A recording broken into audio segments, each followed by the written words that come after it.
Parce qu'il dit c'est quand on se convertit au Seigneur que le voile est enlevé. Donc si quelqu'un n'est pas à le voile sur lui, ça veut dire qu'il n'est pas converti au Seigneur. Mais comment il va être converti si on ne lui annonce pas? Et qu'est-ce qu'on annonce? Hein?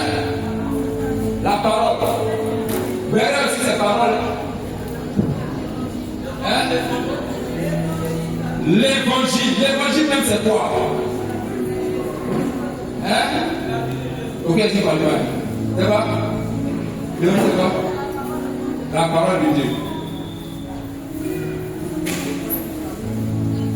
L'évangile c'est quoi? Le royaume. C'est bien, mais c'est compliqué. Tu vois, moi. Si la quelqu'un, je t'annonce le royaume, il y a bon, il y a beau, ou bien, tu vois bien. Hein? Oui? Les? Jean 3, 16. Jean 3, 16, c'est quoi?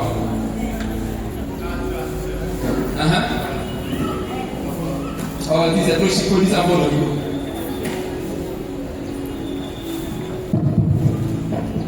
Car Dieu a tant aimé le monde qu'il envoya son Fils unique, pour que quiconque croit soit sauvé ne soit point condamné. Amen. Donc celui qui croit, c'est celui qui se convertit. Amen. Donc il s'agit de croire en Jésus-Christ. Et donc, le message par lequel on va se convertir à Jésus pour que le voile soit ôté, c'est le message de l'évangile, c'est-à-dire la bonne nouvelle. Amen. C'est quelqu'un la bonne nouvelle, la bonne nouvelle. Maintenant, la bonne nouvelle, là, c'est quoi? Bon, il a donné un peu d'extrait. Il est fait exprès pour poser des questions, il est fait exprès. C'est quoi? Parce qu'il y a des choses qui nous sont tellement simples et normales qu'on s'y voit ça. C'est quoi la bonne nouvelle? Amen. C'est Jésus mort et ressuscité. On est d'accord? Il n'est pas d'accord. Qui veut dire autre chose? Il a parlé pour tout le monde. Oui? Jésus mort, ressuscité. Et moi, je vais glorifier, c'est ça? Mort, ressuscité, glorifié. Amen. Donc, ils ont tout dit, c'est ça? Ils ont tout dit. Hein? Amen. C'est ça la bonne nouvelle? Ok. Maintenant, ça veut dire quoi? Qui croit à cette bonne nouvelle? Qui croit? Amen. Donc, on est d'accord que Dieu a tant aimé le monde qu'il a donné son Fils, afin que celui qui croit en lui, le voile soit ôté. D'accord? Qu'il ne périsse pas, qu'il ait la vie éternelle. Maintenant, Jésus nous sauve comment? En mourant, en ressuscitant, c'est ça. Et puis en étant glorifié. D'accord? Maintenant, dans notre vie complète, là, ça signifie quoi? Avant que je te laisse réfléchir, je vais te lire la suite pour que tu comprennes. Il dit, et nous tous, qui n'avons pas de voile sur le visage. Donc nous tous qui nous sommes convertis à Jésus, on est d'accord, parce qu'il a dit que c'est quand on se convertit à Jésus que le voile est ôté.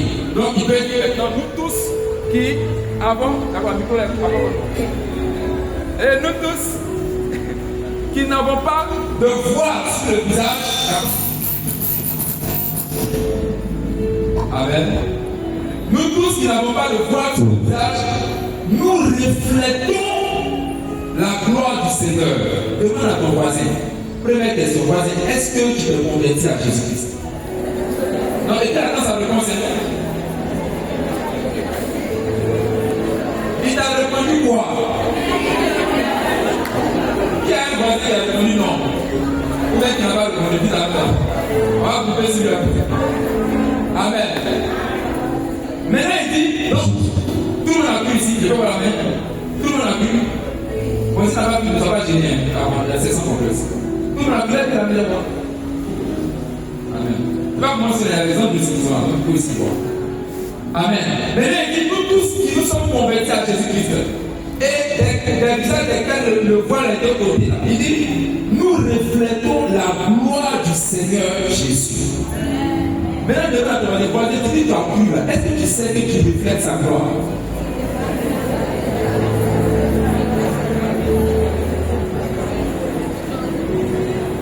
Si tu as répondu oui, il faut le laisser. Si tu n'as pas bien répondu, mais demande-lui encore. Est-ce que tu sais, est-ce que tu es conscient que tu reflètes sa gloire? Moi, c'est papa. Amen. Ensuite, il dit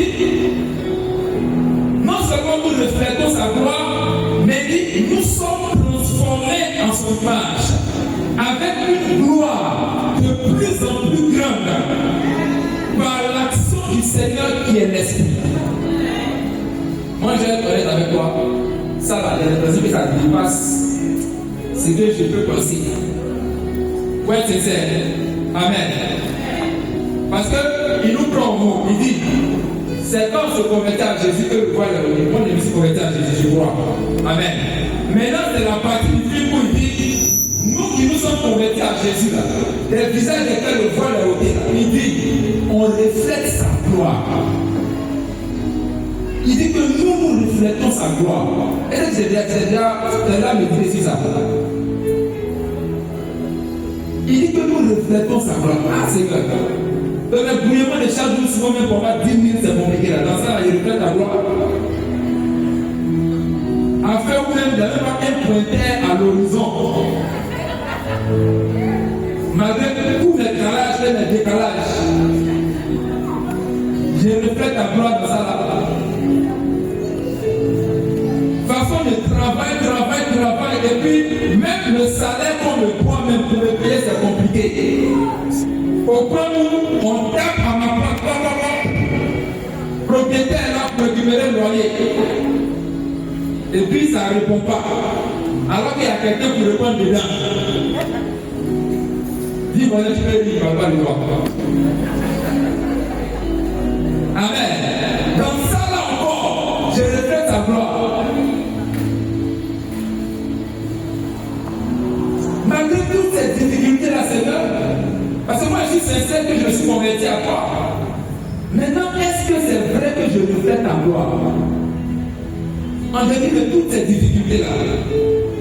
Ensuite, il dit que je suis transformé en son image, avec une gloire de plus en plus grande, par l'action du Seigneur qui est esprit. Et c'est ça, là, ça me concerne aussi. Peut-être que c'est la Chine là, les pommes ils sont pris bien lourds, bien. Peut-être que c'est moi ça me concerne. Est-ce que ça ne concerne pas que les prêtres? Mais il dit ceux qui se sont convertis à Jésus. Nous reflétons sa gloire. Ça veut dire que c'est une affaire qui n'a rien à voir avec nos réalités matérielles avec lesquelles nous collaborons chaque jour. C'est une affaire qui concerne quelqu'un qui peut se trouver actuellement dans la galère, dans des difficultés. C'est une affaire qui peut concerner quelqu'un qui, en regardant sa vie, a l'impression que ça ne concerne pas sa vie. Pourtant, ça le concerne. Amen. Tu peux dire à ton voisin, cette parole-là te concerne. Cette parole est pour toi. Tu es le reflet de sa gloire. Touche-le bien, touche-le bien. Tu es le reflet de sa gloire. Amen. Waouh. Et non seulement tu es le reflet de sa gloire, mais il dit, il te transforme en son image avec une gloire de plus en plus grande. La gloire que tu as de lui maintenant, elle est inférieure à la gloire que tu vas manifester dimanche prochain quand tu vas venir. La gloire va aller grandissant, grandissant, grandissant.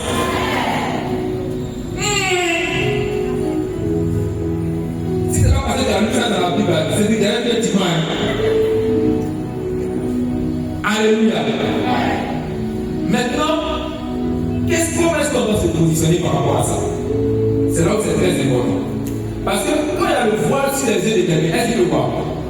Donc, maintenant, quand tu t'es converti là, on a enlevé le voile. Maintenant, je te pose la question. Avant que tu te convertisses, après ta conversion, est-ce que tu as senti qu'il y avait un voile qui a levé sur ton visage? Donc, ce n'est pas un voile physique, c'est un voile spirituel qui est sur ton cœur. Amen. Maintenant, tu dois utiliser les yeux de ton cœur maintenant pour regarder. Tu vas pouvoir te détacher des situations existentielles qui souvent même contredisent la parole que tu crois pour garder les yeux de ton cœur fixés sur la parole que tu as dite. Et c'est là un exercice qui n'est pas facile. Amen. Parce que la prière c'est beaucoup plus facile. Je suis béni, je déclare, je proclame, je saisis. C'est cette chiffre à la prière. Oui, c'est sûr. Même quand tu sors de la prière, et puis le premier numéro que tu appelles, c'est le numéro de ton propriétaire, à qui tu dois 3 mois de loyer. Toutes les confessions se murent dans la tête. Les leurs deviennent là. tout a mélangé. Amen. Au point qu'on peut même prendre notre bouche pour garder la bonne prière qu'on est venu faire.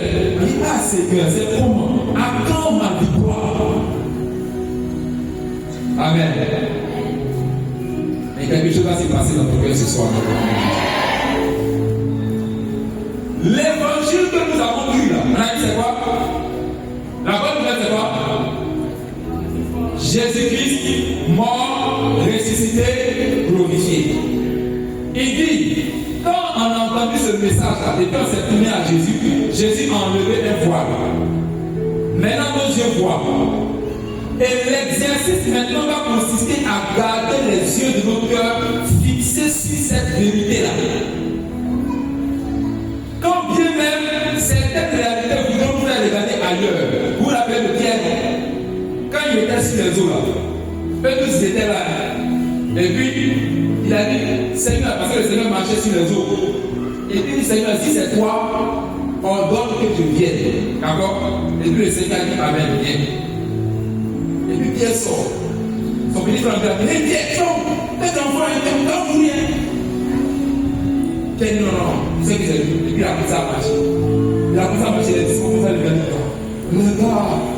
Pierre marche sur l'eau. Parce que la première que Jésus était un fantôme. Pas ça. Maintenant, Pierre fait la même chose que Jésus devait, ils sont étonnés. Et Pierre est content.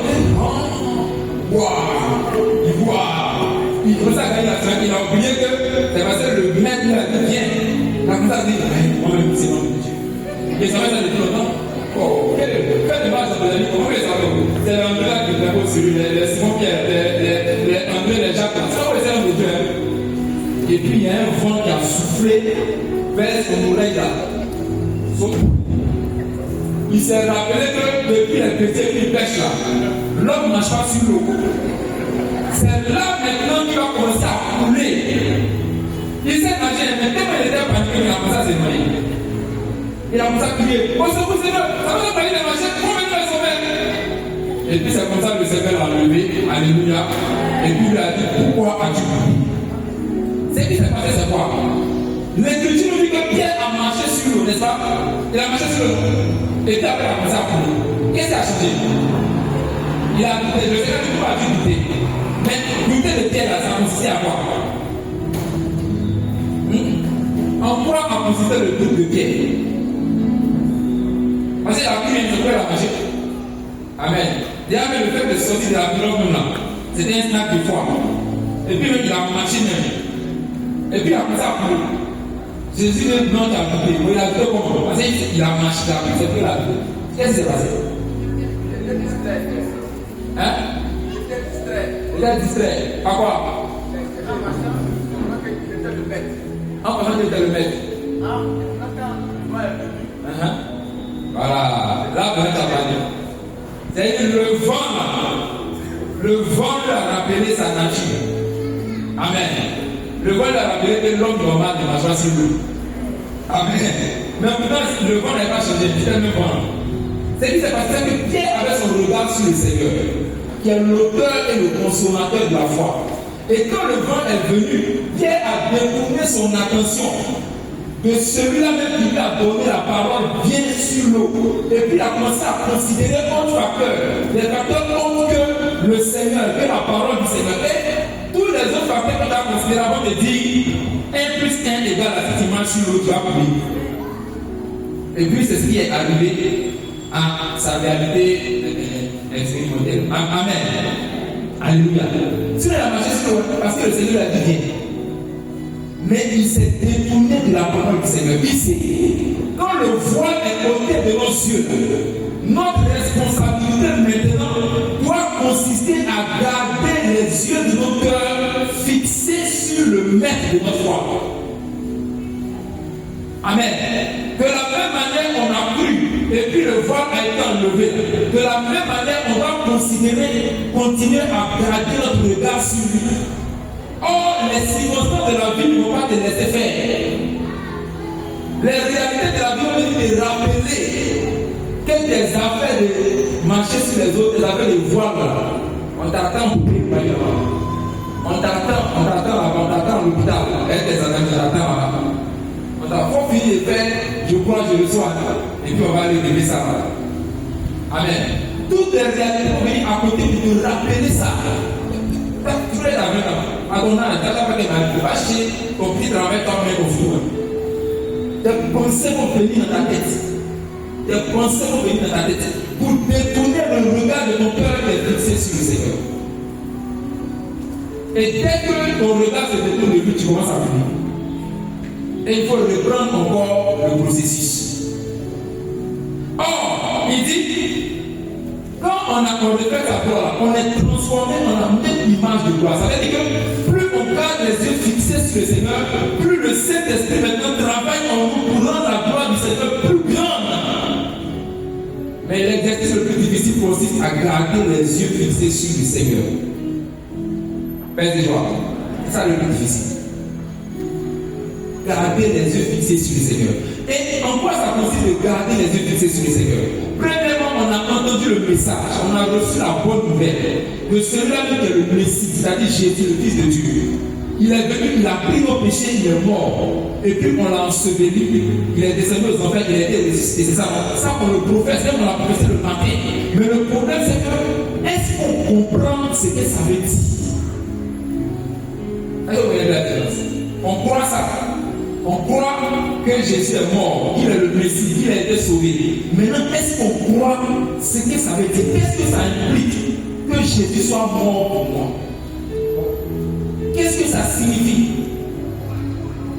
Comment est-ce que je comprends cette affaire? Et c'est la compréhension que j'ai de ça qui va me permettre maintenant à me poser de mon cœur de rester fixé sur ça.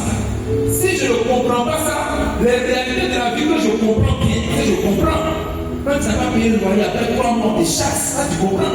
C'est clair, non? Est-ce que tu vois un peu? Voilà. Telle maladie, quand ça t'atteint, ça là, si le médicament ne peut pas soigner, et que c'est tel stade, normalement, après, il faut que tu commences à préparer les funérailles parce que vraiment, tu vois, ça tu comprends ces choses-là. C'est scientifique, c'est humain. Mais est-ce que ce qui fait l'objet de notre foi, on comprend ça? Et c'est là où on est désavantagé. C'est là maintenant où nous devons appliquer les yeux de notre cœur dans la méditation des mystères que nous avons besoin. Pas seulement de le croire, de venir à l'église et partir à la maison, mais nous asseoir pour que ces vérités-là soient établies dans nos vies. C'est là que ça. Commencez à comprendre. Il a fait un exercice, quand c'est détourné de lui, il a enlevé le voile. Donc, il nous a donné la capacité de comprendre certaines choses. Parce que eux qui ont le voile, les juifs, même qu'ils vont aller lire, ils ne vont pas comprendre parce qu'il y a un voile. Mais nous qui avons le voile qui est ôté de notre visage, est-ce que nous prenons le temps d'aller nous asseoir pour lire, pour méditer, pour essayer de comprendre ces mystères? C'est là souvent ce qui nous manque. Et ça, c'est notre responsabilité à nous. Ce n'est pas la responsabilité des prêtres seulement. Ce n'est pas la responsabilité des bergers. C'est la responsabilité de chacun. Parce que c'est chacun qui croit. Et c'est chacun qui doit s'engager à comprendre ce qu'il croit. Un jour, il a posé une question. Les gens commencent à me dire, qu'est-ce que c'est ça? Le même s'est fâché. Il a dit, quand le jeune homme est venu, il dit, tout doit faire pour la vie éternelle. Le Seigneur a cité la loi, parce qu'il sait que c'est injuste. Donc il cite la loi. Et puis maintenant, il dit, mais ça, j'ai fait ça depuis. Ah, Seigneur, j'ai fait ça depuis si petit. Il dit, ok, une seule chose demande. Va, vends tout ce que tu as, viens et puis suis-moi. Ah! Le chien s'est dit, oui, ah bon? Et puis quand ça t'a dit, j'ai mieux aller au plateau. Toi, c'est mieux de mon village. Et vends tout ça, viens et suis, moi je ne t'attends de voir. Et puis ça va là. On n'a pas dit, il a dit, pas. Il est reparti à la maison, il était triste parce qu'il avait de grands biens. Donc ça lui tenait à cœur d'avoir ce qu'il voulait. D'accord? Mais ça lui faisait mal. C'est ce qu'il doit laisser pour avoir ce qu'il demande là. C'est pas petit aussi. Et le Seigneur, en le voyant partir triste, il va se donner la disciples et dire, waouh, qu'il est difficile à un riche d'entrer dans le royaume des cieux. C'est plus facile à un chameau d'entrer par un coup d'aiguille qu'à un riche d'entrer dans le royaume des cieux. Il a posé la question en temps de la. Seigneur, j'ai une question.